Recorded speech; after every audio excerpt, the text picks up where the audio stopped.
Partie continue.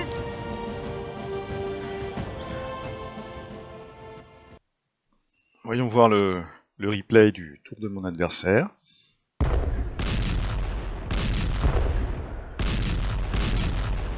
On perd un corps, mais je pense qu'il perdra son corps isolé derrière. Enfin, j'espère. Partout ailleurs. Aïe, on a perdu un navire là. Un corps de cavalerie en France. Et le voilà qui progresse vers Varsovie. Il passe à l'attaque à l'est. Là, il s'est pris une mine, il s'est pris une deuxième mine. Il a sorti sa marine. Il va essayer d'attaquer probablement mes croiseurs ici qui sont sur ces lignes de communication. Il le fait avec succès. Oh, il y a une marine écrasante par rapport à la marine russe, donc il va falloir que je décroche là. On va reposer des mines. Ouais. Donc il met véritablement un focus sur les ressources germaniques contre la Russie. On a donc perdu quelques corps et un croiseur, un pré-dreadnought. Lotz a été capturé, Kutno a été capturé, Debrecen a été libéré. Les nationalistes italiens revendiquent Trente et Trieste comme territoire italien. Ok. Pour le reste, Karl Liebknecht dénonce ouvertement la guerre au Reichstag. On a un corps français qu'on pourra déployer tout à l'heure. Pour le reste, on était en patrouille anti-sous-marin ici avec nos destroyers. On va continuer.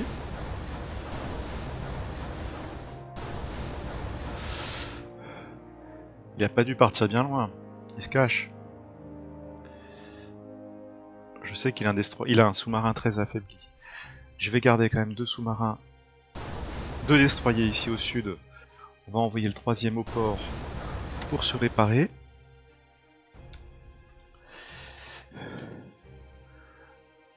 Une nouvelle unité va partir en France.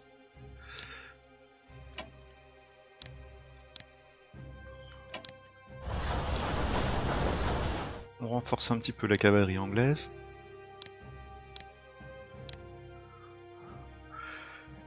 Bien, on va commencer par le front français.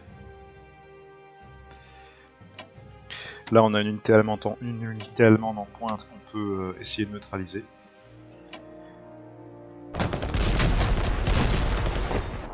Les Anglais à l'offensive.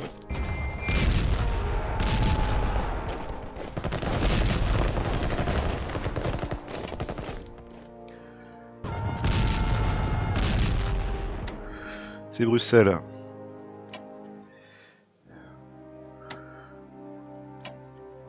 Je suis un peu court pour l'occuper avec des forces terrestres. Je voudrais préserver cette unité française. On va jouer comme ça. On y place la cavalerie. On va renforcer les Belges qui sont derrière. Cette unité française va décrocher. Ici, on approche un détachement belge. Les renforts anglais approchent.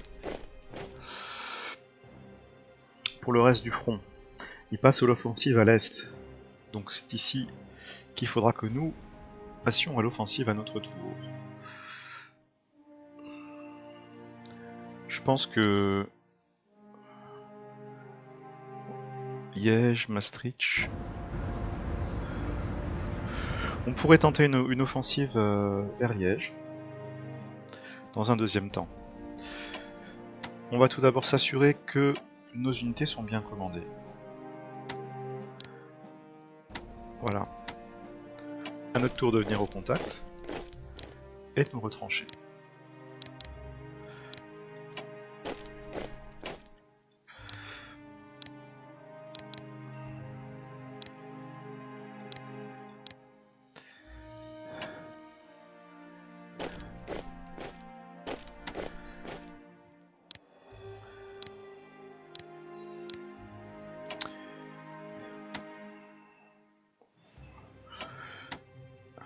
On est sur Verdun.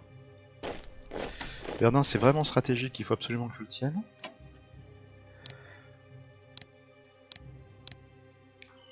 Pour le reste, ici, la ligne est tenue.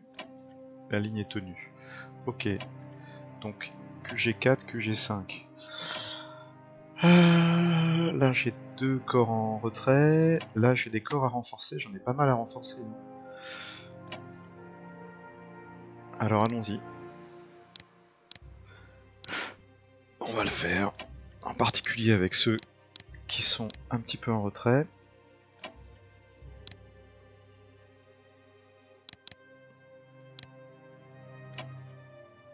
Avant cela, en recherche, à ce tour-là, avec les Français, je voudrais insister sur les armes d'infanterie.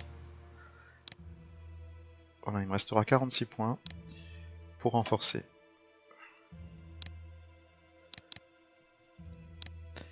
Il m'en reste 24.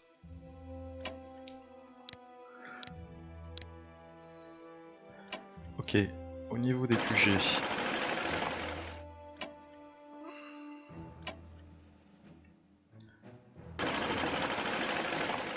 Ouais, on va jouer ça comme ça.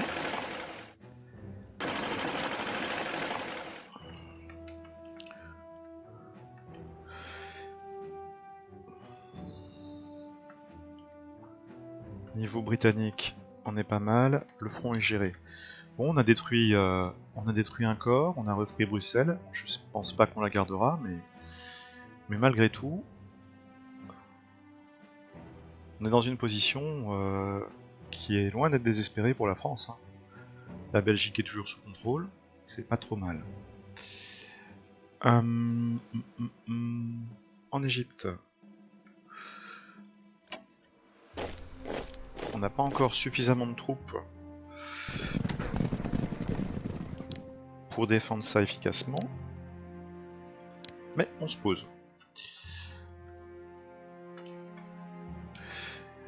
Ici, on a donc perdu encore un navire.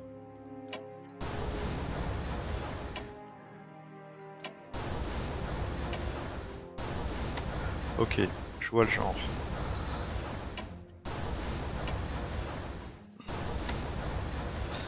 À notre tour d'utiliser des mines ici, mais de manière défensive.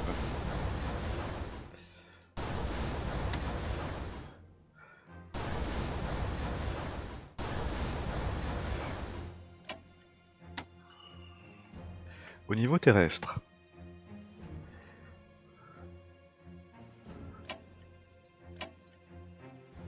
ouais, on n'a pas une position trop défavorable.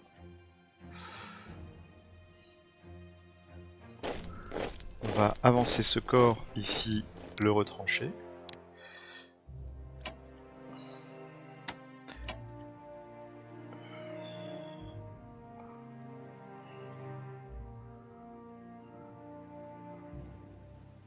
Ouais, on pourrait peut-être tenter une percée vers cette petite ville là.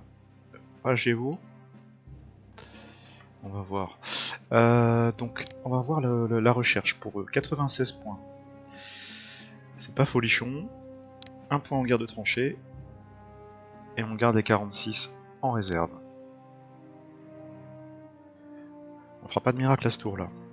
Bon, là, il a été obligé de reculer très nettement les forces austro-hongroises.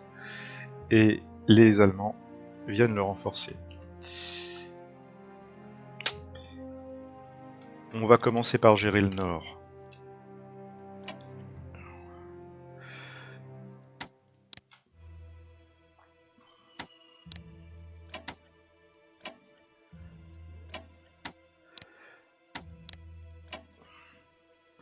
Ce corps va partir en retrait et se voir renforcé par une nouvelle unité. Moi qui voulais prendre une posture offensive, il a pris l'initiative avant moi.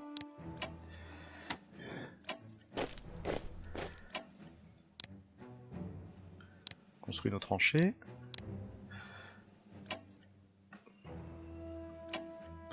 Là il a un détachement.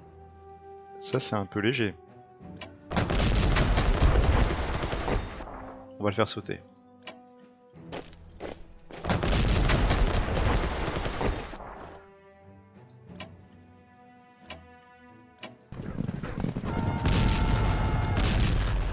On aperçoit de l'artillerie.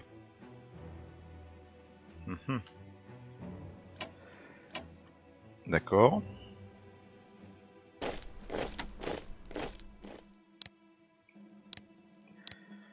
Ici, notre force, c'est le nombre.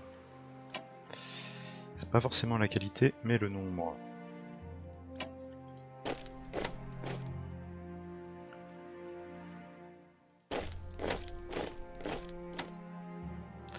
Là, on va se retrancher. Là, on l'est déjà. Ok. Les réserves sont là.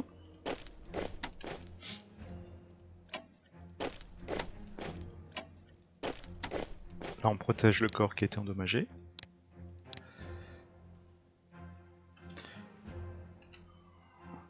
Ok, ici, il faut qu'on optimise. On n'a pas des super bons QG. Hein.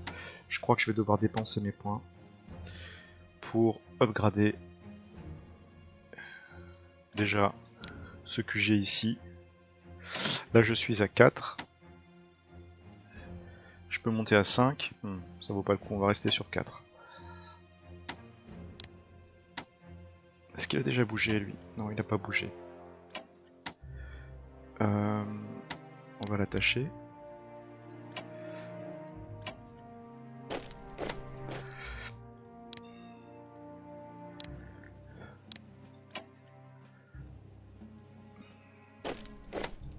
Ça manœuvre. Ça manœuvre.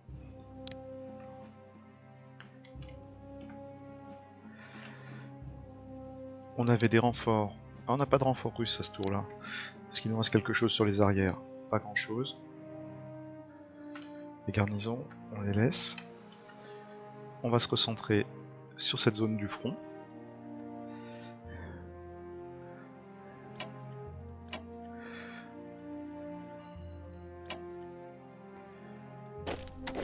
Où j'ai bien envie de glisser légèrement mes troupes vers le nord.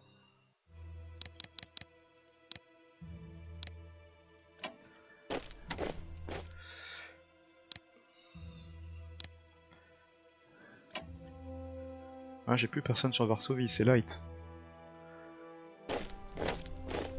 On recule quand même. Et il lui faudra de l'artillerie pour faire sauter cette forteresse là, ou alors il aura énormément de pertes. Donc on va jouer comme ça. On recule légèrement l'infanterie. Les petits détachements là.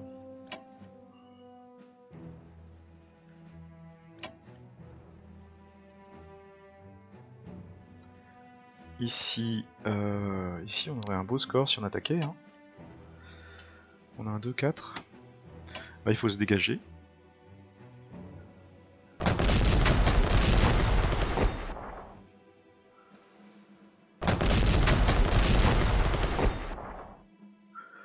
Ok.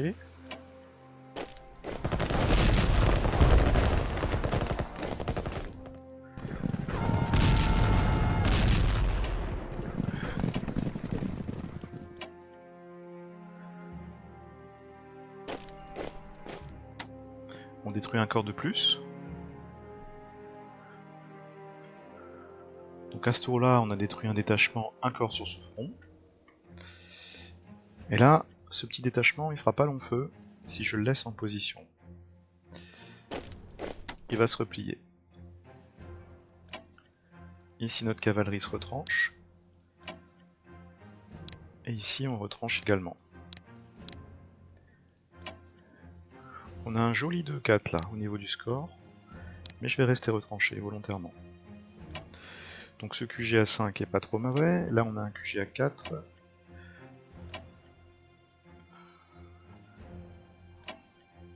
Cette unité n'est pas attachée.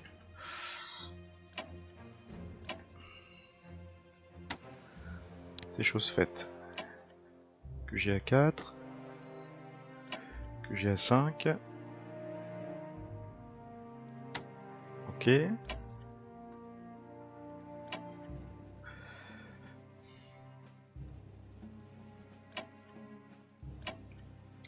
Et là, on a un classement 6 qui n'attache que la cavalerie. Ça va pas? Ah oui, je viens de l'upgrader. Là aussi, on a un classement 6.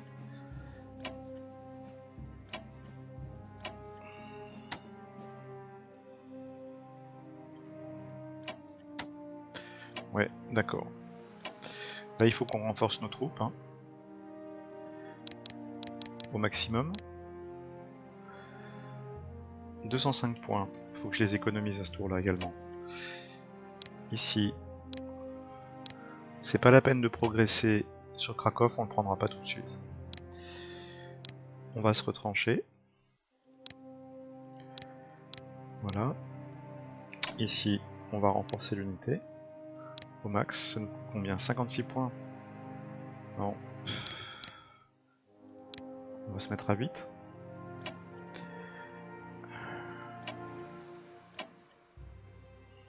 Bon, on perd une unité. Ah, on perd un corps de cavalerie. J'ai tenté. Sur un malentendu. On va donc là on est comment? Là on est pas retranché? Non, on n'est pas retranché. On va se retrancher ici.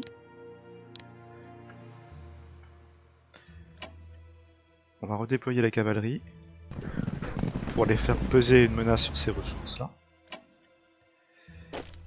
Là on avance prudemment. Et ici on va même reculer. Et se retrancher.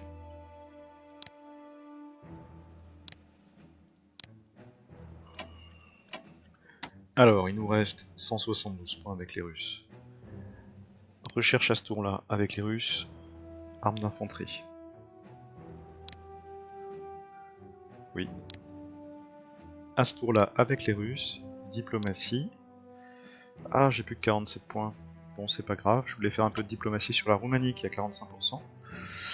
Ça sera les Britanniques qui vont faire de l'influence. On met un jeton diplomatique pour essayer d'accélérer un petit peu la bascule diplomatique.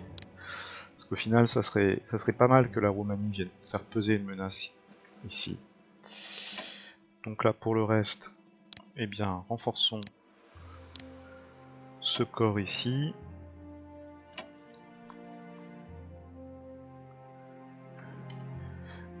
Là, il n'a pas énormément d'unités pour tenir le front. Donc au bout d'un moment, ça ira dans mon sens. Là, on va remonter un petit peu au nord. Voilà.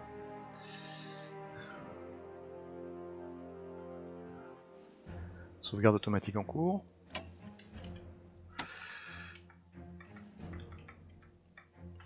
La marine russe. La marine russe. Bon, là, on est bien caché. Je pense pas qu'il viendra nous chercher si haut. Contact ennemi. On retourne au port. Directement.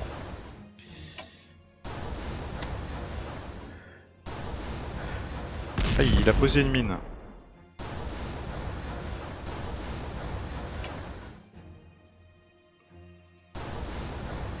À mon tour d'en poser une.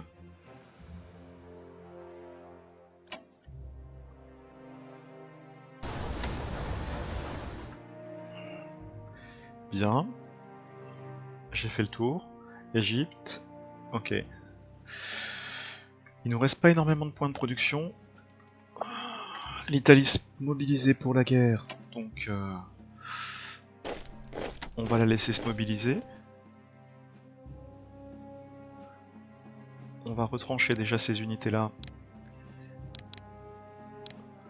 pour empêcher une poussée via les montagnes.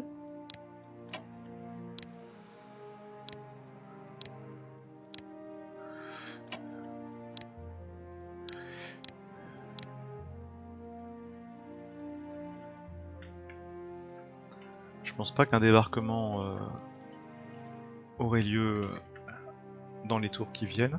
Alors, il nous reste une unité française à déployer. Manifestement, en France, ça va être coûteux. On va voir. J'ai du monde. On pourrait fort bien envisager un corps expéditionnaire en Serbie. Dans un deuxième temps, je vais les déployer à Toulon. Je vais prendre un QG4 au prochain tour, peut-être, pour envisager une force qui va partir par là. Parce que là, j'ai le sentiment qu'il va se mettre en position défensive. Il va se retrancher, ça va être très coûteux pour moi d'avancer tant que j'ai pas d'artillerie. Donc le plan, ça pourrait être d'emmener du monde ici. Peut-être 3-4 corps français ainsi qu'un quartier général pour passer sur une posture offensive. Et parallèlement, Roumanie, Belgrade renforcé, enfin les Roumains, les Serbes renforcés par les Français, donc Roumains, Serbes, Français, pourraient pousser plein sud au cœur de l'Autriche-Hongrie, là où c'est le plus faible. Parce que là, on voit qu'il a bien renforcé. Là, je vais quand même essayer de le mettre en difficulté. Ici, là, s'il voit pas ce qui est en train de se passer, on a un début de tenaille. Ça commence à engluer. Il va falloir qu'il fasse mal pour se dégager. Ok, on lance le tour. Ouais, ce corps de cavalerie est perdu. Un Royal Navy bat le Von Spee à la bataille des Malouines. D'accord. La perte de grains de Galice amène une famine en Autriche-Hongrie. Commandant en chef, Grand-Duc Nicolas, nous avons actuellement 2 paquebots construits par les Britanniques appartenant à la compagnie russe de navigation et de commerce qui sont appropriés pour une conversion de porte-hydravion. Ce travail peut être fait à Sébastopol et nous coûtera 100 ppm pendant 2 tours. Non, j'ai pas besoin de porte-hydravion avec les Russes. Une épidémie de typhus éclate en Serbie. Ah, ça affaiblit nos forces. Aïe aïe aïe aïe aïe. Les unités navales de l'entente au nord de l'Écosse bloquent les importations vers l'Allemagne. Idem en mer du Nord. Après avoir terminé sa formation, Ernst Junger est envoyé au front, d'accord. Les scientifiques font état de progrès dans la production technologique et développement pour les Anglais, à 70%. Command and Control pour les Russes à 33%. Le gouvernement belge est à nouveau à Bruxelles, pas pour longtemps, mais le voilà à nouveau à Bruxelles. Nous sommes en décembre 1914, fin de tour, affaire à suivre. Allons-y pour la rediffusion du dernier tour joué par mon adversaire. Alors, qu'est-ce qui se passe? Ok, bon, notre corps de cavalerie qui était très en pointe en Autriche-Hongrie a été perdu. En France, enfin plutôt en Belgique, la lutte continue.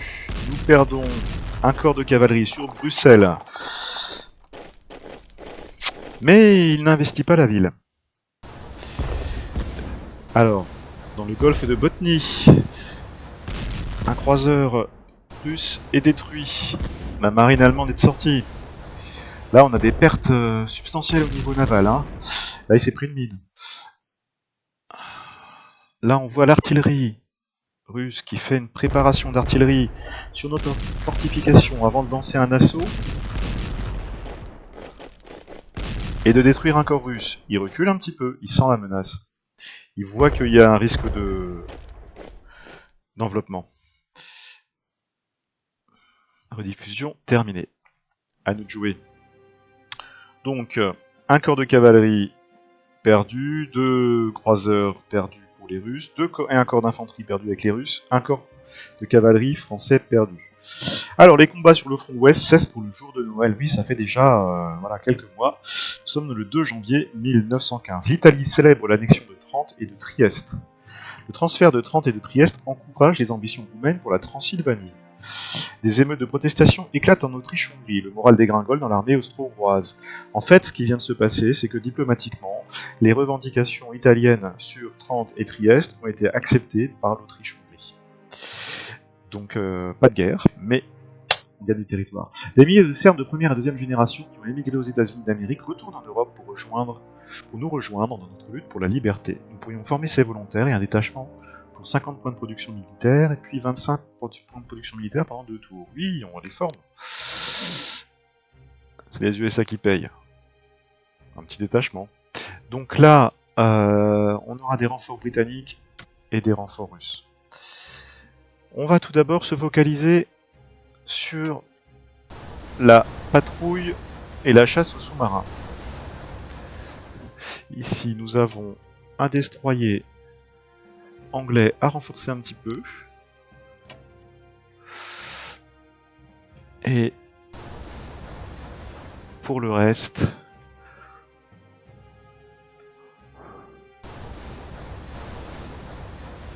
essayer de patrouiller cette ligne de communication. Alors, au niveau unité, nous avons rentré des unités britanniques, un porteur d'hydravion, un croiseur, un destroyer, un QG, un sous-marin et un corps. On va déjà déployer le QG. À Plymouth, on va déployer également le 5e corps d'infanterie à Portsmouth. Le porteur d'hydravion, quant à lui, va être déployé très au nord, ainsi que le destroyer, puisque c'est par là que la lutte anti-sous-marine sera importante. Le sous-marin et le croiseur léger. Alors le sous-marin sur la façade, on va dire atlantique, et le croiseur léger, on va le garder à disposition près de Douvres. Le dreadnought russe à Petrograd. Pour le reste, nous avions des pré-dreadnoughts qui faisaient route vers l'Italie afin de faire jeu égal avec la marine austro-hongroise qui était soutenue également par un croiseur allemand qui nous met la misère là-bas. Voilà. Ici, on va envisager de placer un croiseur ici. Ça pourrait peut-être attirer des forces adverses. Nos renforts approchent, donc voilà. Là,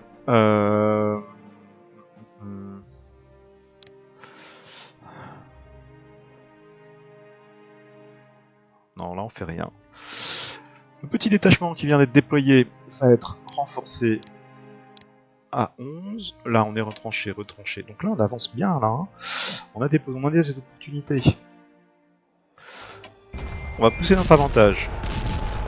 On attaque.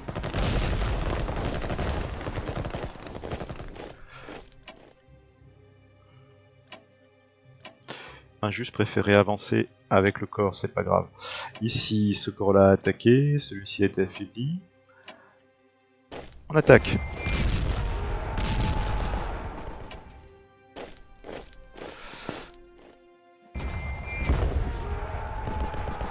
On attaque.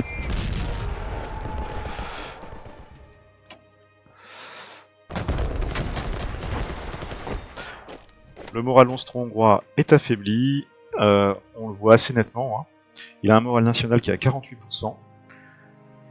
Si je la mets à moins de 10%, il sera vraiment très en difficulté. On assistera à l'effondrement de l'Autriche-Hongrie.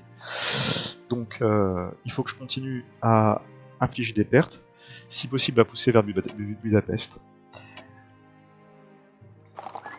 Alors ici, on se retranche. On est déjà retranché, c'est bien. On avance. On va engager ce corps de cavalerie. Ici on avance.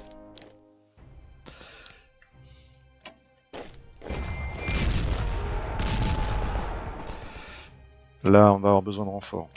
Ah, j'ai pas checké mes QG.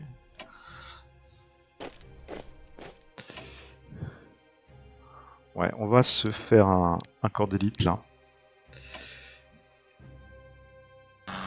On va renforcer les forces qui sont sur Przemyśl. Pour le reste,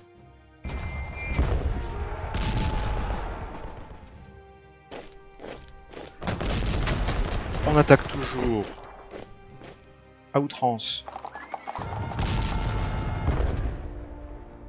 les forces autrichiennes. Est-ce que je peux faire un swap là? Ouais. Ils sont le ventre mou des puissances centrales. Ici, il a approché, on se retranche.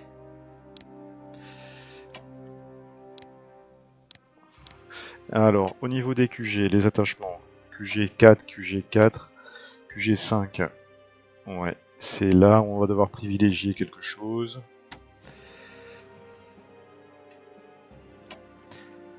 QG4, QG6. À ce tour-là, j'ai pas optimisé les QG, je dois le faire, bon, c'est pas grave. Ici, là, on a probablement un coup à jouer. Ouais. Ah ouais, ouais. On est plus nombreux. Donc, on attaque. C'était l'idée initiale.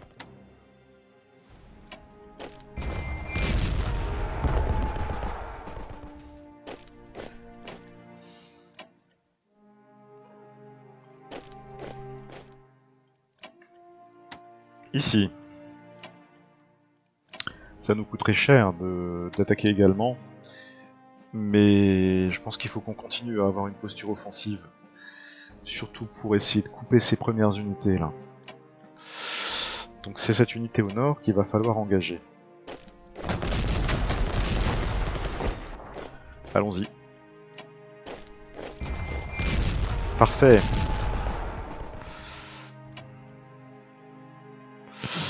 Là, ce sont des détachements, ils n'ont pas une zone complète, une zone de contrôle complète. On peut se faufiler, hein. C'est risqué, on risque de perdre la cavalerie, mais d'un autre côté, on peut avoir un avantage tactique s'il n'arrive pas à la détruire.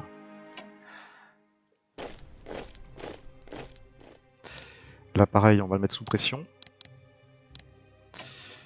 Avant de descendre, lui, avant de descendre vers Memel, on le renforce, ce petit détachement.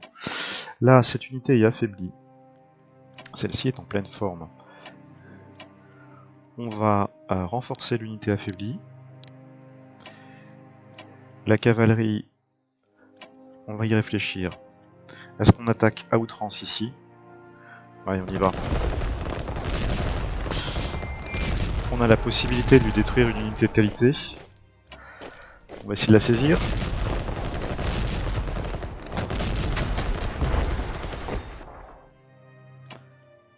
Parfait.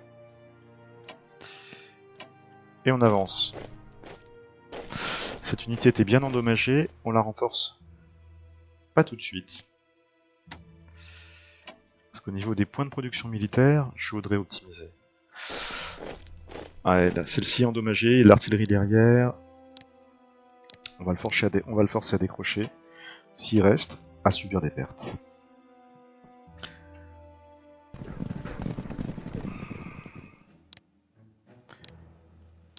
Voilà.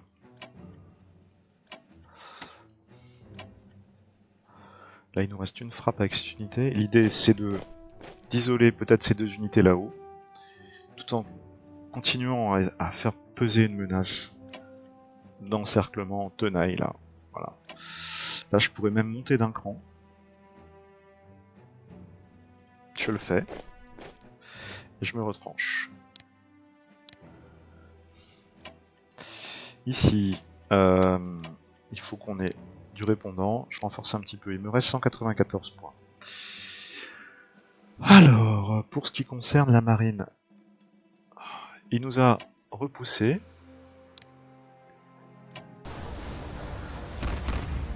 Ouais, ok. Là, il a vraiment sorti toutes ses forces. On est coincé.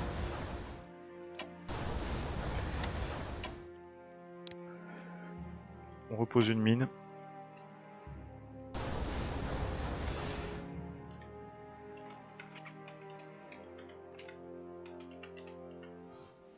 On va garder cette posture. Là, il n'y a pas de risque. On va prendre cette garnison et on va lui demander de faire mouvement ferroviaire ici. Au cas où il aurait des velléités de débarquer. Là, je le verrai peut-être venir. Après, ça lui coûtera cher. Hein. Pareil, on va déployer pour 5 points de production militaire cette garnison ici.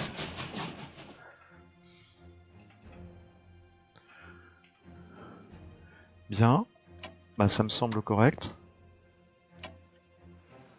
On peut peut-être retrancher cette cavalerie là. Allons voir tout d'abord la diplomatie. On en est où? La Roumanie est à 78% pour nous. On a 10% de chance de succès par tour de l'avoir évolué en notre faveur. Ok. Et on peut faire de la recherche. Alors avec le russe, guerre d'infanterie, commandement et contrôle, armes d'infanterie, armes d'artillerie, guerre de tranchées qui va bientôt évoluer, on est pas mal. Hein. On a l'essentiel, il faudra une production d'obus et gaz pour optimiser. On a l'essentiel. Pour l'instant, on va faire quelque chose de pragmatique. On va accentuer la pression diplomatique sur la Roumanie, massivement,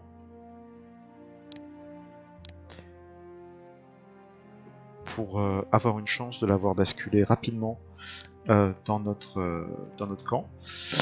Étant donné que l'Autriche-Hongrie est en grande difficulté, c'est le moment d'accentuer cette pression.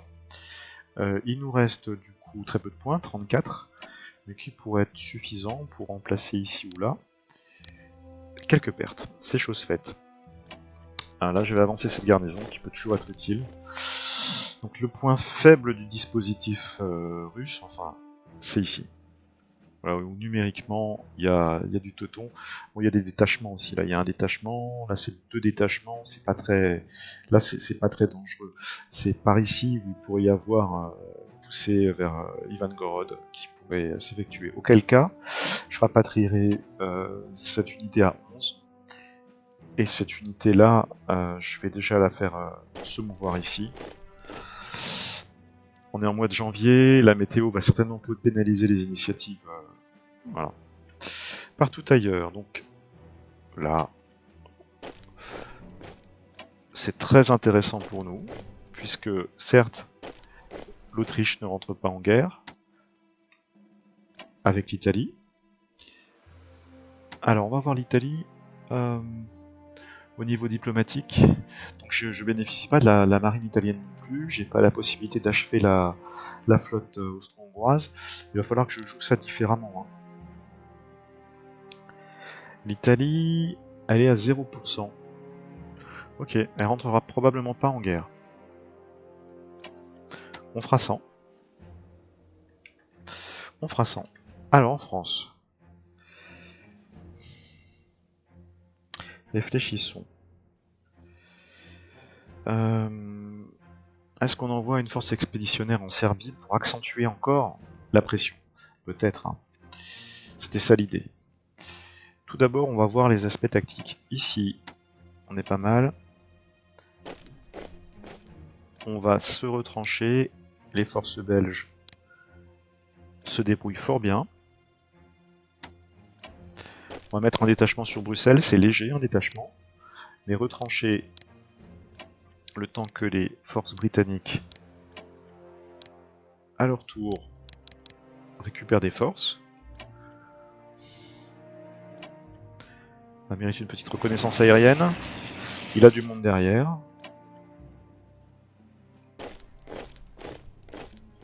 Voilà.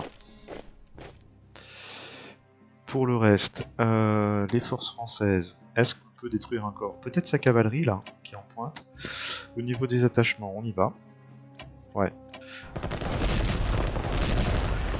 On continue à faire peser une pression importante. Et l'idéal aurait été d'avancer. Ouais, la météo permet pas de faire une poussée à ce tour-là.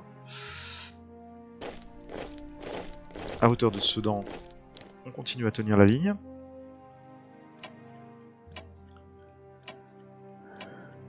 Là, on a un corps qui viendra au tour d'après prendre le relais.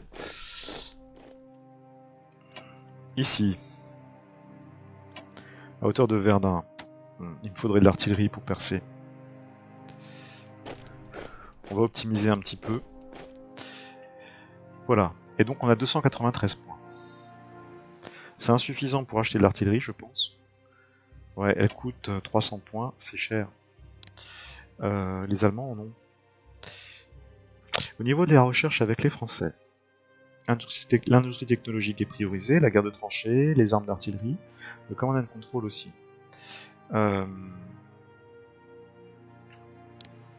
va envisager donc d'envoyer un QG, celui-ci à 5, dans un deuxième temps vers Marseille, où je vais déployer des nouvelles forces.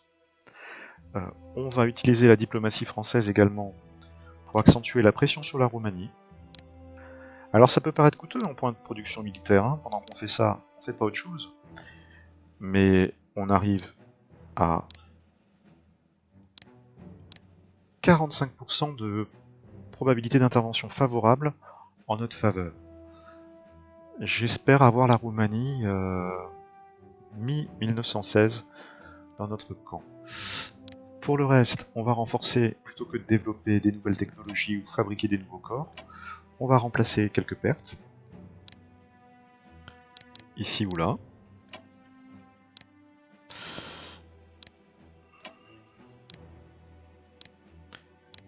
Voilà.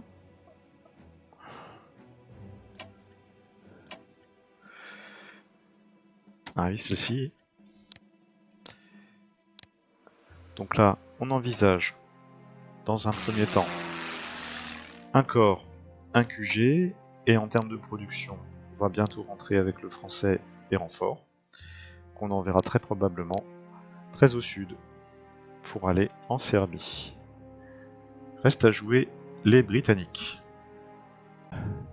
Il nous reste 106 points de production militaire avec les Serbes.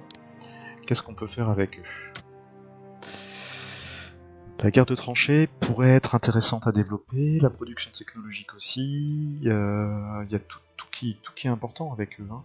Est-ce qu'on peut reproduire des unités? Un détachement éventuellement? Bon, pas tout de suite. Je pense plutôt axer ça sur la recherche, et on va augmenter d'un point la guerre de tranchées. Je me demande si je peux faire de l'influence diplomatique avec eux. Non. Si. Eh ben, on va leur offrir. On va également offrir un point d'influence diplomatique sur la Roumanie. Donc nous sommes à 60% partout de probabilité d'intervention, enfin d'évolution vers notre alliance de la Roumanie pour obtenir son intervention militaire. Ah, il faut qu'on surveille la Bulgarie, qui est le pendant de la Bulgarie, il est à 35% en faveur de l'Allemagne. Donc on pourrait ralentir également cette évolution en investissant des jetons diplomatiques. On va pas le faire. Voilà, le tour est joué. Un tour plutôt stable, où on arrive à contenir les poussées allemandes sur ce front. En France, ça se stabilise, et on commence à prendre un ascendant un peu net sur l'Autriche-Hongrie. L'Italie reste hors du jeu. Voilà, la perte de grains de Galice amène une famine en Autriche-Hongrie, c'est toujours permanent ça. La chute de Trento diminue le moral national austro-hongrois, oui, ok. La chute de Bruneck diminue le moral national austro-hongrois, parfait. La hausse des prix déclenche une vague de grève en Autriche-Hongrie. Là, c'est véritablement le moral national qui s'effondre. Alors, le ministre des Affaires étrangères rapporte un succès diplomatique, la Roumanie, alliée 16%. Donc ça fonctionne. Les unités navales de l'entente au nord de l'Écosse bloquent les importations vers l'Allemagne, idem en mer du Nord. Des soldats de la mutinerie du 130e régiment Balch à Bombay, d'accord. UK, donc les Britanniques développent l'industrie technologique niveau 1. La production des unités nous coûtera moins cher. La France développe la guerre de tranchées niveau 1. Ça va mieux. Idem pour la Russie. Et au niveau des points, on commence à être à nouveau un peu plus dans le positif, puisque on a un peu moins de dépenses liées aux événements. 282 pour les Britanniques, 304 pour la France, 42 pour la Serbie qui forme des volontaires, les USA on est à 4, et voilà, c'est pas si mal. Hein. 265 pour la Russie. Le tour est joué.